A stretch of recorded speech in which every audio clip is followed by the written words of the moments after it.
আজীবন আজীবন তিনি ইসলামকে বিজয়ী শক্তি হিসেবে দেখার স্বপ্ন দেখতেন। এত প্রাঞ্জল ভাষা, এত চমৎকার আধুনিক প্রেজেন্টেশন, গণমানুষের কাছে কোরআনের তাফসিরকে এভাবে জনপ্রিয় করে তোলার মতো ব্যক্তিত্ব আল্লামা সাঈদী ছাড়া দ্বিতীয় কেউ এই বাংলার ভূখণ্ডে নাই। এই যে তাফসিরুল কোরআন, এই যে টার্মিনোলজি, এই টার্মটাই উনি আসলে জনপ্রিয় করেছেন। আমরা আগে জানতাম না যে এভাবে তাফসির করা যায়, এভাবে scientific indications of the Holi কোরআনকে মানুষের কাছে পেশ করা যায়, এভাবে এত জীবন ঘনিষ্ঠ করে, এত ইন্টারেক্টিভ করে কোরআনের কথাগুলো মানুষের কাছে উপস্থাপন করা যায়। উনি অন্যায়ের বিরুদ্ধে সবসময় সোচ্চার ছিলেন, প্রতিবাদী কণ্ঠস্বর ছিলেন। ওনার আলোচনা শুনলে দেহের রক্ত টকবক করে ফুটতে থাকতো। আল্লাহু আকবার, আল্লাহু আকবার, আল্লাহু আকবার। He was a strong mouthpiece of Islamic revivalism. Islamic জাগরণের স্ট্রং মাউথপিস ছিলেন আল্লামা সাঈদী রাহিমাহুল্লাহ। অনেক দোয়া পেয়েছেন, আমরা পড়েছি, এমন জীবন তুমি করিবে গঠন, মরণে হাসিবে তুমি, কাঁদিবে ভুবন। গোটা বিশ্বকে তিনি কাঁদিয়েছেন। আল্লামা যখন ইন্তেকাল করলেন, আমি তখন মালয়েশিয়া থেকে যুক্তরাষ্ট্রে একটা কনফারেন্সে যোগ দিতে যাচ্ছি, কাতার এয়ারলাইন্সে। মালয়েশিয়া থেকে দোহাতে নামলাম। দোহায় যখন আমার ট্রানজিট, তখন শুনতে পেলাম যে আল্লামা বিদায় নিয়েছেন। সোশ্যাল মিডিয়ায় শুনে বিশ্বাস করতে পারলাম না। মুহূর্তের মধ্যেই মাসুদ সাঈদী ভাইকে মেসেজ করলাম, উনি কোনো উত্তর দিতে পারলেন না।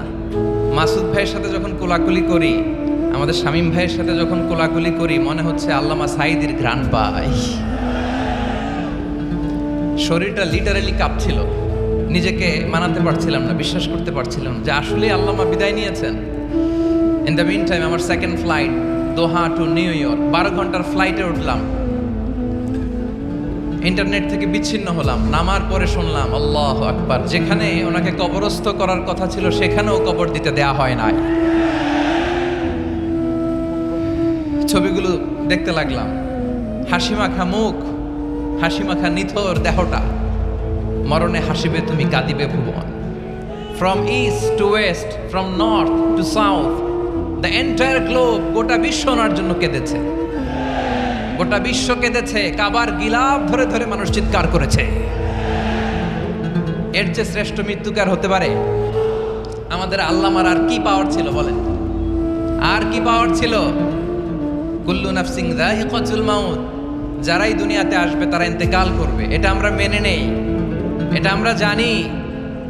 কিন্তু অবাক করা বিষয় হচ্ছে, আমরা আজও জানি না আমাদের আল্লামার মৃত্যু কি স্বাভাবিক হয়েছে নাকি এটা পরিকল্পিত মেডিকেল কিলিং ছিল।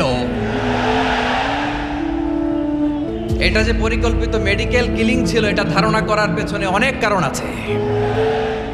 তিনি আধিপত্যবাদের বিরুদ্ধে সোচ্চার ছিলেন, ফ্যাসিবাদের বিরুদ্ধে সোচ্চার ছিলেন, রাজনৈতিক প্রতিহিংসার শিকার ছিলেন। এজন্য এটা মেডিকেল কিলিং হতে পারে, এ ধারণা আমরা করতেই পারি। আওয়াজ করে বলেন ঠিক কিনা? যেই সময়টা আমরা কাটাচ্ছি, এত সুন্দর সময় বাংলাদেশ আর পাবে না। আমাদের জন্মের পর থেকে এরকম চমৎকার সময় আমরা পাই নাই।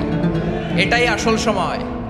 আমরা ইন্টারিম গভর্নমেন্টের কাছে দাবি জানাই, উচ্চতর তদন্ত কমিটি করে এটা কি হত্যাকাণ্ড ছিল নাকি স্বাভাবিক মৃত্যু ছিল, এই রিপোর্ট গণমানুষের কাছে প্রচার করে জানাতে হবে। এই দাবির সাথে কি সবাই আপনারা একমত? কারা কারা একমত হাত তুলে দেখান।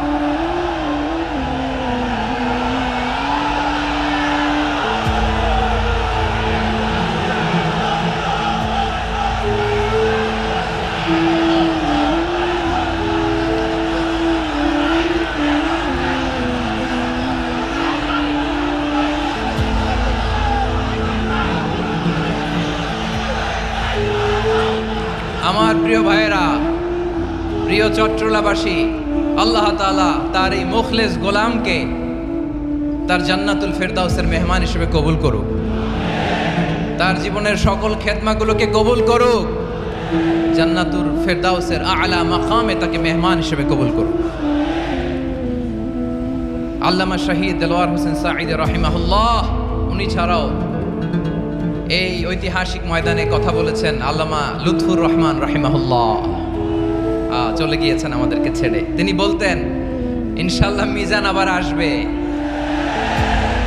হুজুর আমি তো আসলাম, আপনি তো আমাদেরকে ছেড়ে চলে গেলেন। আল্লাহু আকবার, আল্লাহু আকবার, আল্লাহু আকবার। গলায় কোনো সুর ছিল না, সুর দিয়ে কথা বলতেন না, কিন্তু এত চমৎকার শব্দের বুনন, এত চমৎকার প্রেজেন্টেশন, এত চমৎকার ভাবে ঐতিহাসিক বর্ণনাগুলো তিনি উপস্থাপন করতেন। মন্ত্রমুগ্ধ হয়ে আমরা আল্লামা লুৎফুর রহমানের কথা শুনেছি।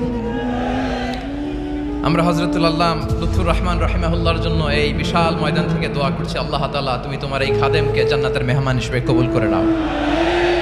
আরো অনেক আল্লামারা এখানে কথা বলেছেন, বিশেষ করে বাইতুল শরফের মরহুম পীর সাহেব হুজুর থেকে শুরু করে আরো যারা যারা তারকাতুল্য ওলামায়ে কেরাম এই চট্টগ্রামের ময়দানে কথা বলেছেন, আলো ছড়িয়েছেন। আমরা এই লক্ষ লক্ষ তাওহীদি জনতাকে নিয়ে তাদের জন্য দোয়া করছি, আল্লাহ তাআলা ওনাদের জীবনের সকল ভুল ত্রুটি ক্ষমা করে দিয়ে তাদেরকে জান্নাতুল ফেরদাউসের মেহমান বানিয়ে নিক। আমরা এই ঐতিহাসিক প্যারেড ময়দানের প্রোগ্রাম থেকে স্মরণ করতে চাই 24-এর ছাত্র নাগরিক অভ্যুত্থানে আমার যে সমস্ত ছাত্র নাগরিক ভাইয়েরা দেহের তাজা রক্ত বিলিয়ে দিয়ে নতুন বাংলাদেশ আমাদেরকে উপহার দিয়েছে। বিশেষ করে আপনাদের এই চট্টগ্রামের শহীদ ফয়সাল, শহীদ ওয়াসিম সহ সকল শহীদকে আল্লাহ তাআলা কবুল করুক। আমরা সবাই পড়ি আমিন। প্রিয় ভাইয়েরা, আমি নগণ্য একজন কোরআনের ছাত্র, এত বিশাল মঞ্চে এত বড় প্ল্যাটফর্মে কথা বলা আমার জন্য সাজে না। তারপরও আমাদের মুরব্বীরা আমাদের ডানে বায়ে বসে আছেন, ওনাদের আদেশ ক্রমে, ওনাদের অনুমতি ক্রমে কিছু কথা আজকের এই ঐতিহাসিক প্রোগ্রামে আপনাদের সামনে উপস্থাপন করার চেষ্টা করব। ওমা তৌফিক ইল্লা বিল্লাহ। প্রিয় ভাইয়েরা, 5 দিন ব্যাপী এই তাফসিরুল কোরআনের প্রোগ্রামে অনেক ওলামা হযরত কথা বলেছেন। যারা কোরআন সুন্নাহ থেকে আমাদেরকে কোরআনের কথাগুলো শোনালেন, আমরা যেন সেগুলো আমল করতে পারি, আল্লাহ আমাদেরকে তৌফিক দান করুক। শুরুতে আমাদের নিয়তটাকে খালেস করে নেওয়া দরকার। এই যে গ্যাদারিং, এই যে হিউজ শোডাউন, এগুলো যদি আমাদের নিজেদেরকে পরিবর্তন না করে তাহলে এতে কোনো লাভ নাই। জোরে বলেন ঠিক কিনা? এই প্রোগ্রাম যদি আমাদের জীবনকে পরিবর্তন করে, আমাদের চিন্তার ডিএনএ-কে চেঞ্জ করে দেয়, তাহলেই চট্টগ্রামের প্যারেড ময়দান সার্থক। আসুন আমরা চিন্তাকে খালেস করে নেই। আমরা সবাই নিয়ত করি যে যতটুকু কথা আমরা কোরআনের আলোকে শুনবো, আমলের নিয়তে শুনবো ইনশাআল্লাহ। বলেন সবাই। আপনারা সবাই ঠিকঠাক আছেন তো? কখন আসছেন আপনারা? সবাই আসছেন কখন? সকালে, কেউ দুপুরে, 9টায়? আল্লাহ আল্লাহ। দুপুরের খাবার খাওয়ার সুযোগ হয়েছিল? খান নাই? রোজা রাখছেন? আহা, আমি কি দিয়ে বিদায় দেব আমার এই ভাইগুলোরে? আল্লাহ তুমি আমার ভাইগুলোরে কবুল করো। ইসলামের পক্ষের এই গণজোয়ারকে আগামীর বাংলাদেশের ইসলামের জন্য তুমি কবুল করো। যেই ভালোবাসা ইসলামের জন্য হয়, যেই গণজোয়ার কোরআনের জন্য হয়, পৃথিবীর কোনো শক্তি দিয়ে সেটাকে আটকানো যায় না। জোরে বলেন ঠিক কিনা? এজন্য গ্রাজুয়ালি, সিস্টেম্যাটিক্যালি, মেথোডোলজিক্যালি আমাদেরকে আগাতে হবে, শুধু আবেগ দিয়ে নয়। বিবেকেরও দরকার আছে না নাই?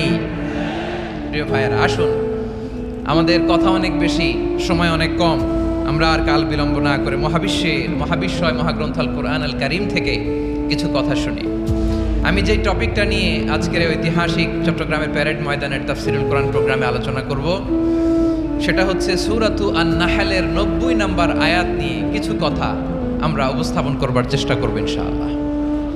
আমার খুতবার শুরুতেই আপনারা মোটামুটি আন্দাজ করে ফেলেছেন যে আমি কি নিয়ে আলোচনা করব, কারণ যে আয়াতটি আমি তেলাওয়াত করেছি এই আয়াতটি প্রায়শই এই ভূখণ্ডে, এই বাংলাদেশে জুমার দিনে খতিব সাহেবরা দ্বিতীয় খুতবার শেষের দিকে পড়ে।